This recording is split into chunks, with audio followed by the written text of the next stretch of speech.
ആ നമസ്കാരം. ആ ചേട്ടാ ആ നമസ്കാരം.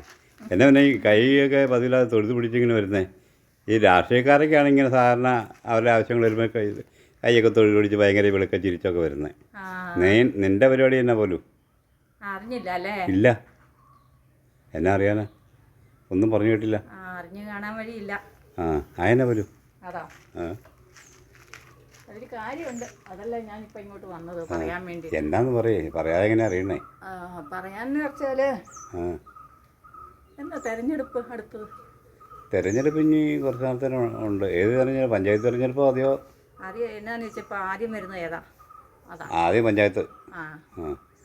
അതിനകത്ത് ഞാനാണിനി അടുത്ത ഈ വാർഡിലെ സ്ഥാനാർത്ഥി. എൻ്റെ ദൈവമേ, എങ്ങനെയുണ്ട്? സൂപ്പറല്ലേ? സൂപ്പർ സംഭവമൊക്കെ സൂപ്പറാണ്. നിൻ്റെ ആ ചിരിയും ആ തൊഴിലും കണ്ടപ്പോൾ എനിക്ക് തോന്നി എന്തോ ഒരു കാരണം അതിന് അല്ലാത്ത കാര്യത്തിന് തൊഴിലും ഒന്നും ഇല്ല. അപ്പം നീ തെരഞ്ഞെടുപ്പിന് അങ്ങനെ ജയിച്ച് വന്നാലേ നീ എന്തായിരിക്കും നിൻ്റെ പരിപാടികളൊക്കെ ജനങ്ങൾക്ക് വേണ്ടി? ഫസ്റ്റ് നമ്മുടെ കുടുംബം അല്ലേ? കുടുംബത്ത് അല്ലേ ആദ്യം നമ്മൾ കുടുംബത്തിന് വേണ്ടിയല്ലേ, കുടുംബത്തിന് വേണ്ടി എല്ലാവരും ജീവിക്കുന്നത് അല്ലേ? അതൊക്കെ ശരിയാ. കാരണം കുടുംബം നോക്കാത്തവന് ഭരിക്കേണ്ട കഴിവില്ലെന്ന് പറയും.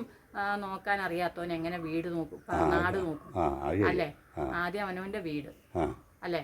വീട്ടിലാ നീ ഫസ്റ്റിലെ എൻ്റെ വീടിന് തന്നെയാ പ്രാധാന്യം. വീട് സുരക്ഷിതാക്കും. കൊള്ളാം. അത് കഴിഞ്ഞിട്ടോ? അത് കഴിഞ്ഞാൽ പിന്നെ ഞാനിങ്ങനെ ഒരു സ്ഥാനത്തേക്കൊക്കെ ചെന്ന് കഴിയുമ്പോൾ പിന്നെ എൻ്റെ ബന്ധുക്കളൊക്കെ ഇല്ലേ? ഉണ്ട്. അപ്പോൾ പിന്നെ അവരെ നമ്മൾ വേണ്ട പോലെയൊക്കെ ഒന്ന് കാണണ്ടേ? അത് കാണണം.